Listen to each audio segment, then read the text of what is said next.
नमस्कार, दिन भर की बड़ी खबरों में आपका स्वागत है। मैं हूं परवीन शेख। आज इस बुलेटिन में बात होगी राहुल गांधी के आदिवासी कार्ड से परेशान बीजेपी की, दिग्विजय सिंह के बयान से घिरे आरएसएस और पीएम मोदी की। जानेंगे कैसे गुजरात हाईकोर्ट के निशाने पर आई बीजेपी सरकार, ईडी के निशाने पर क्यों आए 100 से ज्यादा सांसद और विधायक। बात करेंगे बंगाल में हुए बड़े फर्जीवाड़े की, G20 शिखर सम्मेलन में पीएम मोदी के संबोधन की, और बुलेटिन के आखिर में बात होगी दुनिया की बढ़ती आबादी की। लेकिन तमाम बड़ी खबरों से पहले एक नजर सुर्खियों पर। डीके शिवकुमार का केंद्र सरकार पर गंभीर आरोप। कर्नाटक कांग्रेस अध्यक्ष ने कहा, शक्तिशाली नेताओं को दबाने के लिए आईटी और ईडी का इस्तेमाल कर रही है मोदी सरकार। एलजेपी के चुनाव चिन्ह पर जल्द फैसला करेगा चुनाव आयोग, 29 नवंबर को करेगा सुनवाई। चिराग पासवान और पशुपति पारस को भेजा नोटिस। उद्धव ठाकरे की याचिका पर दिल्ली हाईकोर्ट का फैसला, कोर्ट ने चुनाव आयोग को दिए निर्देश, धनुष बाण किसे देना है जल्द सुनाए फैसला। गुजरात में 1362 उम्मीदवारों ने भरा नामांकन पत्र। चुनाव के पहले चरण के लिए आज था नामांकन का अंतिम दिन, 1 दिसंबर को होगा मतदान। जबरदस्त उछाल के साथ बंद हुआ शेयर बाजार। सेंसेक्स 249 अंकों की उछाल के साथ 61,873 अंक पर हुआ बंद। निफ्टी 74 अंकों की तेजी के साथ 18,403 अंक पर हुआ बंद।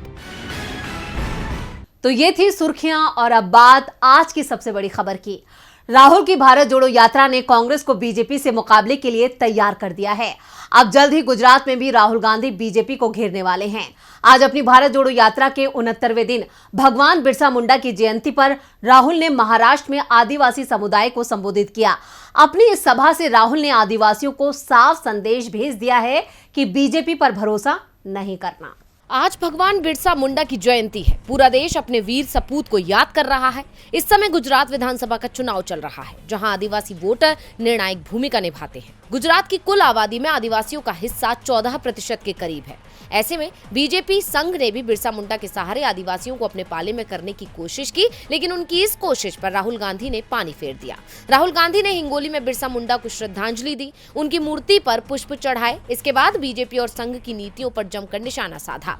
राहुल ने कहा कि बिरसा मुंडा जिस अधिकार के लिए लड़े, आज मोदी सरकार वो आदिवासी समाज से छीन रही है। राहुल गांधी ने कहा, बिरसा मुंडा 24 साल की उम्र में शहीद हो गए। उन्होंने सिर नहीं झुकाया, वो लड़े, आदिवासियों के अधिकार के लिए लड़े। अंग्रेजों से उन्होंने माफी नहीं मांगी। दूसरी तरफ सावरकर थे, जिन्होंने अंग्रेजों से माफी मांगी, अंग्रेजों से पेंशन लेते थे, अंग्रेजों की नौकरी करते थे। लेकिन बीजेपी कहती है कि आप लोग आदिवासी नहीं हो, बनवासी हो। आप लोग गाँव में नहीं रह सकते, शहर में नहीं रह सकते, स्कूल कॉलेज में नहीं पढ़ सकते और हवाई जहाज में सफर नहीं कर सकते। आप लोग जंगल में रह सकते हैं।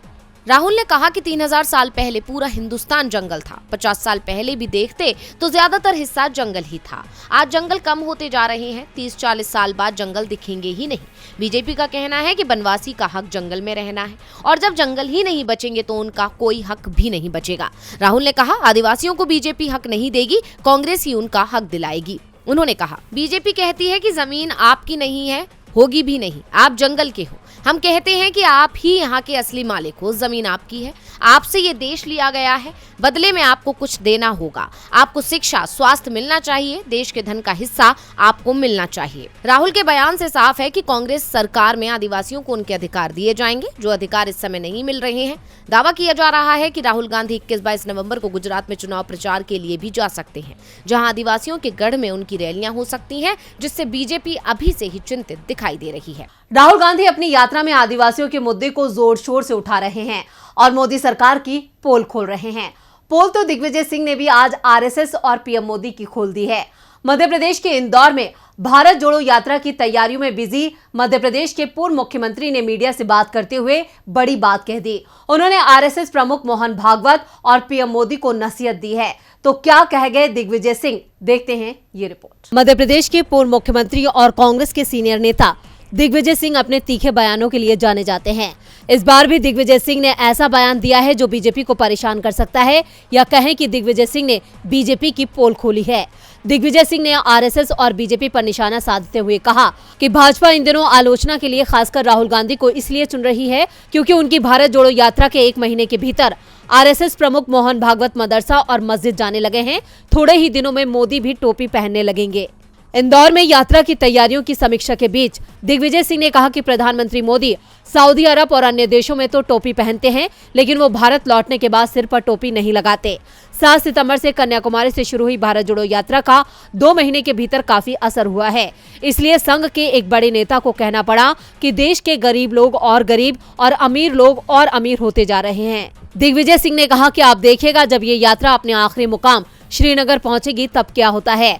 दिग्विजय सिंह ने आरोप लगाया कि बीजेपी अनुसूचित जाति और अनुसूचित जनजाति के लोगों की भलाई के नाम पर केवल दिखावटी आयोजनों पर भरोसा करती है। गुजरात विधानसभा चुनाव में आम आदमी पार्टी और ऑल इंडिया मजलिसे इत्तेहादुल मुस्लिमीन यानी AIMIM की सक्रियता पर भी दिग्विजय सिंह ने तंज कसा। उन्होंने कहा कि वो बरसों से बोलते आ रहे हैं कि ये पार्टियां संघ की कांग्रेस मुक्त भारत परिकल्पना का हिस्सा हैं और भाजपा की बी टीम है। उन्होंने दावा किया कि दोनों पार्टियां आप और AIMI सिर्फ दूसरे दलों के वोट काटने के लिए चुनाव लड़ती है ताकि बीजेपी को मदद मिल सके। दिग्विजय सिंह के तेवरों से साफ है कि भारत जोड़ो यात्रा ने बीजेपी की परेशानियों में इजाफा कर दिया है। बीजेपी की मुश्किलों में इजाफा तो गुजरात हाईकोर्ट ने भी कर दिया है। गुजरात हाईकोर्ट ने आज मोरबी पुल हादसे पर सुनवाई की। सुनवाई के दौरान कोर्ट ने बीजेपी सरकार और मोरबी नगर पालिका को लेकर कई सवाल खड़े किए, तो वहीं कोर्ट ने मोरबी नगर पालिका को फटकार लगाते हुए कल फिर कोर्ट के सामने पेश होने का आदेश दिया है। 30 अक्टूबर को गुजरात में हुए मोरबी पुल हादसे में 137 लोगों की जान चली गई थी। इस हादसे को लेकर गुजरात हाईकोर्ट ने स्वतः संज्ञान लेते हुए गुजरात सरकार सहित तमाम सरकारी विभागों से जवाब मांगा था। आज मामले की सुनवाई करते हुए कोर्ट ने राज्य की बीजेपी सरकार और मोरबी नगर पालिका को जमकर फटकार लगाई है। जस्टिस अरविंद कुमार और जस्टिस आशुतोष जे शास्त्री की बेंच ने आज सुनवाई के दौरान कहा, नोटिस जारी होने के बावजूद मोरबी सिविल बॉडी की तरफ से कोई भी कोर्ट में हाजिर नहीं हुआ। वो ज्यादा होशियार बन रहे हैं, पहले जवाब देने कल हाजिर हों। मोरबी हादसे पर सुनवाई की अगली तारीख 24 नवंबर है, लेकिन मोरबी नगर पालिका को कल यानी 16 नवंबर कोर्ट में पेश होने का आदेश दिया गया है। पिछली सुनवाई में कोर्ट ने गुजरात सरकार को एक रिपोर्ट फाइल करने को कहा था, जिसमें सरकार को ये बताना था कि उन्होंने हादसे के बाद से अब तक क्या क्या कदम उठाए हैं। वहीं राज्य मानव अधिकार आयोग से भी रिपोर्ट मांगी थी। बेंच ने राज्य सरकार से ये भी पूछा, क्या वे उन लोगों को अनुकंपा नौकरी दे सकती है जिनके परिवार का इकलौता कमाने वाला हादसे में मारा गया। सुनवाई के दौरान चीफ जस्टिस अरविंद कुमार ने पूछा कि मोरबी सिविल बॉडी और प्राइवेट कॉन्ट्रैक्टर के बीच हुआ कॉन्ट्रैक्ट महज 1.5 पन्ने का है। पुल के रिनोवेशन के लिए कोई टेंडर नहीं दिया गया था, फिर बिना टेंडर ठेका क्यों दिया गया। गुजरात हाईकोर्ट ने राज्य सरकार को कॉन्ट्रैक्ट की पहले दिन से लेकर आज तक की सभी फाइलें सील बंद लिफाफे में जमा करने का आदेश दिया है। साथ ही ये भी पूछा है कि गुजरात नगर पालिका अधिनियम की धारा 263 के तहत अपनी शक्तियों का इस्तेमाल क्यों नहीं किया।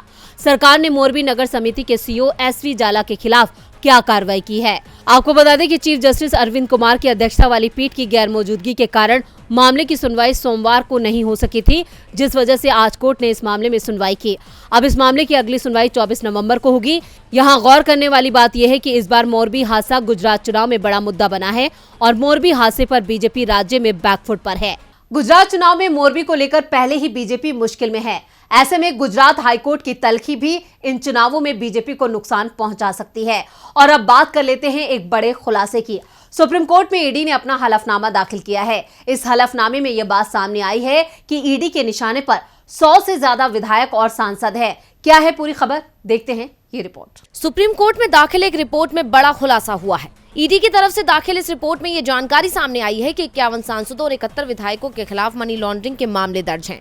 दरअसल दिल्ली हाईकोर्ट ने सोमवार को सीबीआई और ईडी को निर्देश दिया था कि वो दिल्ली के आबकारी घोटाले की जांच से जुड़े मीडिया में जारी किए बयानों और विज्ञप्तियों को पेश करें। सीबीआई की तरफ से कोर्ट में पेश एक ऐसी रिपोर्ट में बताया गया है कि मौजूदा और पूर्व सांसदों और विधायकों के खिलाफ कुल 121 केस लंबित हैं। इनमें से 51 सांसद हैं, जिनमें 14 मौजूदा और 37 पूर्व संसद सदस्य हैं, जबकि 5 का निधन हो चुका है। इसके साथ ही सीबीआई के सामने 112 विधानसभा सदस्यों के खिलाफ केस हैं। इनमें 34 मौजूदा और 78 पूर्व विधायक हैं, जबकि 9 का निधन हो चुका है। इस रिपोर्ट में कहा गया है कि 37 सांसदों के खिलाफ सीबीआई जांच लंबित है। सुप्रीम कोर्ट में दोनों जांच एजेंसियों की रिपोर्ट को वरिष्ठ वकील विजय हंसारिया ने दायर किया है। हंसरिया को सुप्रीम कोर्ट ने इस मामले में न्याय मित्र नियुक्त किया है। दरअसल कोर्ट में बीजेपी नेता और वकील अश्विनी उपाध्याय ने याचिका दायर की है, जिसमें सांसदों विधायकों के खिलाफ मामलों में तेजी से सुनवाई की मांग की है। हंसारिया ने अपनी रिपोर्ट में सांसदों के खिलाफ मामले की सुनवाई में अत्यधिक देरी का उल्लेख किया है। कई तो 5 साल से ज्यादा समय से लंबित हैं। विपक्षी नेता पहले ही ईडी, आईटी और सीबीआई पर सवाल उठाते रहते हैं। अब इस हलफनामे के बाद एक बार फिर केंद्रीय जांच एजेंसियां सवालों के घेरे में आ गई हैं। सवालों में तो पश्चिम बंगाल की टीएमसी सरकार भी है। ममता दीदी की सरकार को एक और फर्जीवाड़े का सामना करना पड़ सकता है। इस फर्जीवाड़े में सीएम ममता बनर्जी भी सवालों के घेरे में हैं। तो क्या है ये पूरा मामला, देखते हैं ये रिपोर्ट। पश्चिम बंगाल में टीचर एलिजिबिलिटी टेस्ट के नतीजे सामने आ गए हैं। हैरानी की बात यह है कि 2014 में जिस टेस्ट परीक्षा का ऐलान हुआ उसकी लिस्ट अब जारी की गई है, लेकिन उससे ज्यादा हैरानी नतीजों को देखकर हो रही है। जिन लोगों ने परीक्षा नहीं दी उनके नाम मेरिट लिस्ट में आ गए। 1832 पन्नों की लिस्ट में 1,25,000 उम्मीदवारों के नाम, उनकी कैटेगरी और स्कोर भी दिया गया है। टेट मेरिट लिस्ट को लेकर पहले भी आरोप लगते रहे हैं कि कई अयोग्य लोगों को नौकरी दे दी गई थी और इस लिस्ट ने बंगाल सरकार के सभी दावों की पोल खोल दी है। टीईटी 2014 पास करने वालों में ममता बनर्जी, अमित शाह, शुवेंदु अधिकारी सहित कई प्रमुख राजनेताओं के नाम शामिल थे। इस लिस्ट में पूर्व शिक्षा मंत्री पार्थ चटर्जी और बोर्ड के अध्यक्ष गौतम पॉल का भी नाम शामिल है। सूची सार्वजनिक होने के बाद विवाद बढ़ा तो इस पर जांच के आदेश दे दिए गए। जो लिस्ट सामने आई है उसमें बंगाल की सीएम ममता बनर्जी को 92 अंक मिले हैं तो केंद्रीय गृह मंत्री अमित शाह को 93 अंक दिए गए हैं। पश्चिम बंगाल विधानसभा में विपक्ष के नेता शुवेंदु अधिकारी ने टॉप किया है, उन्हें पूरे 100 अंक मिले हैं। ममता के भतीजे अभिषेक को 96, सुजन चक्रवर्ती को 99 और दिलीप घोष को 84 नंबर मिले हैं। जो लिस्ट सामने आई है उसमें बीच बीच में कई नाम गायब हैं। दरअसल वकीलों के एक समूह ने कलकत्ता हाईकोर्ट के जस्टिस अभिजीत गंगोपाध्याय के सामने ये मुद्दा उठाया। इन वकीलों ने कोर्ट से अपील की कि पता लगाएं कि जिन बड़े नेताओं के नाम इस लिस्ट में हैं वो परीक्षा देने वाले कैंडिडेट हैं या नहीं। बंगाल सरकार ने पूरे मामले की जांच के आदेश दे दिए हैं। अब जांच के बाद ही सामने आएगा कि गलती कहां हुई है। पश्चिम बंगाल में टीचर्स एलिजिबिलिटी टेस्ट के नतीजों ने हर किसी को हैरान कर दिया है। साथ ही इन नतीजों ने बंगाल की शिक्षा व्यवस्था को भी सवालों के घेरे में ला दिया है। दूसरी तरफ आज G20 शिखर सम्मेलन को लेकर देश भर की नजरें पीएम मोदी पर टिकी थी, क्योंकि ये महज एक सम्मेलन नहीं है बल्कि द्विपक्षीय सहयोग को बढ़ाने का मंच है, जहां दिग्गज नेता आपस में मुलाकात कर रहे हैं। वहीं पीएम मोदी भी इस कार्यक्रम में शामिल हुए। इसी के साथ ही उन्होंने भारतीय समुदाय के लोगों को भी संबोधित किया और देश के विकास के बारे में विस्तार से बात की। इंडोनेशिया के बाली में G20 शिखर सम्मेलन का आयोजन हो रहा है। इस अंतर्राष्ट्रीय मंच पर दिग्गजों का जमावड़ा लगा है। दुनिया की सुपर पावर से लेकर आर्थिक तौर पर मजबूत देश कई मुद्दों पर मंथन कर रहे हैं। इसी कार्यक्रम में पीएम मोदी ने भी शिरकत की। इस दौरान उन्होंने भारतीय समुदाय के लोगों को संबोधित किया। पीएम मोदी ने कहा कि जिस जगह के साथ भारत का हजारों वर्षों से रिश्ता रहा हो, जहां सैकड़ों पीढ़ियां गुजर गईं, लेकिन जहां के लोगों ने अपनी परंपरा को जीवित रखा, वहां के लोग उस धरती पर आकर एक अलग ही आनंद मिलता है। पीएम मोदी ने कहा कि कई पीढ़ियां गुजर गईं, लेकिन आपने कभी भी अपनी परंपरा को ओझल नहीं होने दिया। इतना ही नहीं, उन्होंने कहा कि हम लोग अक्सर बातचीत में कहते हैं it is a small world. Bharat और इंडोनेशिया के संबंधों को लेकर ये बात तो बिल्कुल सटीक बैठती है। समंदर की विशाल लहरों ने भारत और इंडोनेशिया के संबंधों को लहरों की तरह ही उमंग से भरा और जीवित रखा है। पीएम मोदी ने कहा कि आज का भारत छोटा सोचता ही नहीं, आज भारत सबसे तेजी से बढ़ने वाली इकोनॉमी है। आज भारत बड़े लक्ष्य तय कर रहा है। भारत का टैलेंट, भारत की तकनीक, भारत का इनोवेशन और भारत की इंडस्ट्री ने आज दुनिया में अपनी अलग पहचान बनाई है। 2014 के पहले और 2014 के बाद भारत में स्पीड और स्केल का बहुत बड़ा फर्क आया है। आज भारत अभूतपूर्व स्पीड से काम कर रहा है और अप्रत्याशित स्केल पर काम कर रहा है। अपने संबोधन के दौरान पीएम मोदी ने भारत की तारीफ करने के साथ साथ इंडोनेशिया के साथ रिश्तों को भी बताया। अब अन्य देशों के राष्ट्र अध्यक्षों के साथ मुलाकात करेंगे। ऐसे में देखना होगा कि वो भारत के लिए क्या सौगात लेकर आते हैं। और बुलेटिन के आखिर में बात दुनिया भर में नया रिकॉर्ड बनाती जनसंख्या की। आज दुनिया की आबादी 8 अरब यानी 800 करोड़ के पार पहुंच गई है। अनुमान है कि 2023 में भारत चीन को पछाड़कर दुनिया का सबसे ज्यादा आबादी वाला देश बन जाएगा।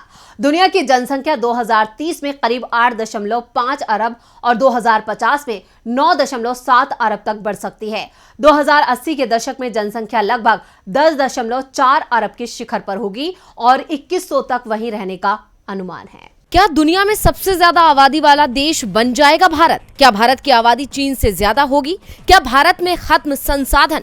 ये सवाल इसलिए उठाए जा रहे हैं क्योंकि आज दुनिया भर में इंसानों की संख्या 800 करोड़ हो गई है। इंसानों की आबादी को 700 से 800 करोड़ तक पहुंचने में महज 11 साल का वक्त लगा है। 2011 में हमारी आबादी 700 करोड़ पहुंच गई थी। संयुक्त राष्ट्र के मुताबिक 1950 के बाद दुनिया की आबादी बढ़ने की दर लगातार कम होती रही है। 2020 में ये दर कम कम होकर 1% से भी नीचे आ गई थी। हालांकि इसके बावजूद आबादी बढ़ रही है। ऐसा अनुमान है कि 2030 तक आबादी बढ़कर 850 करोड़ के करीब पहुंच जाएगी, जबकि 2050 तक आबादी 970 करोड़ तक पहुंचने का अनुमान है। 2080 के दशक में धरती पर इंसानों की आबादी 1000 करोड़ से भी ज्यादा हो जाएगी। ये बढ़ती संख्या भारत के लिए खतरे की घंटी बजा रही है, क्योंकि भारत की आबादी में तो कई दशकों तक आबादी घटने का अनुमान ही नहीं है।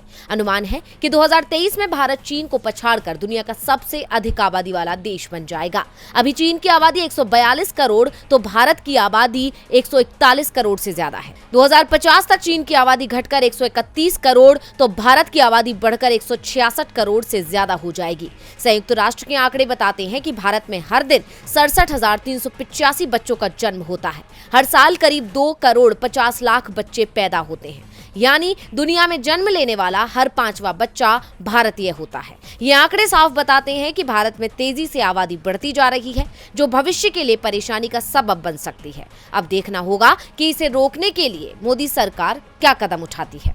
तो आज इस बुलेटिन में बस इतना ही। देखते रहिए DB लाइव। नमस्कार।